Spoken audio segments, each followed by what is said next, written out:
Didn't want John Witherspoon. What? They didn't want him. They thought he was too ghetto.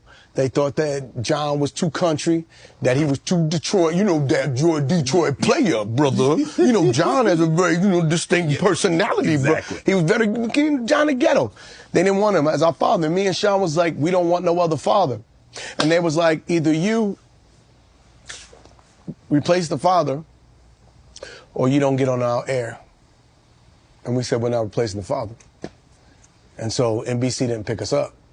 So then we're nowhere. And then WB is being created. And they needed a flagship show. And we did this pilot called Wayans Brothers. And they was like, we'll take it. We'll take it. So me and Sean, with John, we said, you got to take John Witherspoon. Bet. And from there, the Wayans Brothers. You do realize to be on network television, and the only thing that you had to do in order to get on network television was to change a character. You know how many people would have changed that one character? Yeah. But not, we have a loyalty and we have instincts, and you got to trust your instincts. Without John Witherspoon, Wayans Brothers, me and Sean is always going to be funny, but you need a triangle offense. You need that dad. You need that triangle offense. That every time we threw John the ball, we knew. We knew that was Curry. We knew it. He stepped. Or Clay. We knew it. Every time John, and we had the time of our lives. We laughed so much. We used to go to lunch together, and John, he's so country. John would order 2 chickens, and we was like, oh, cool. So you gonna split this with him? No, nigga, get your own. This all mine. No vegetables, this chicken. Me and Sean would call him Chicken Man. And, but man, we had so much fun. And he was like, always telling me, Marlon, you need to get more keys, see?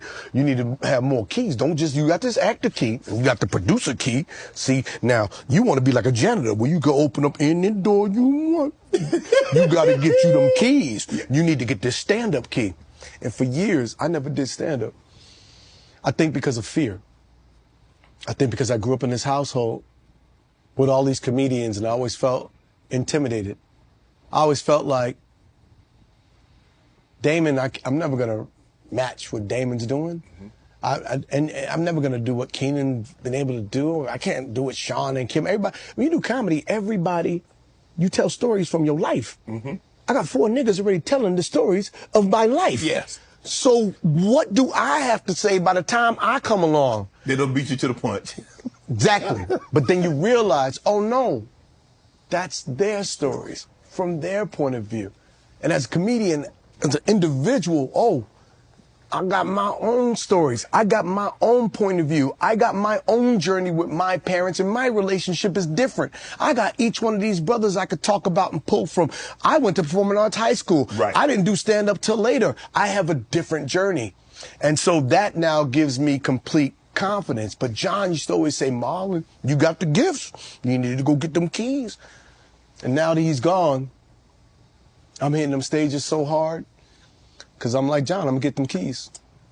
I'm going to get these keys. I'm going to go down as one of the greats because that inspiration, he's one of the people up there with my parents that I want to make proud, and God.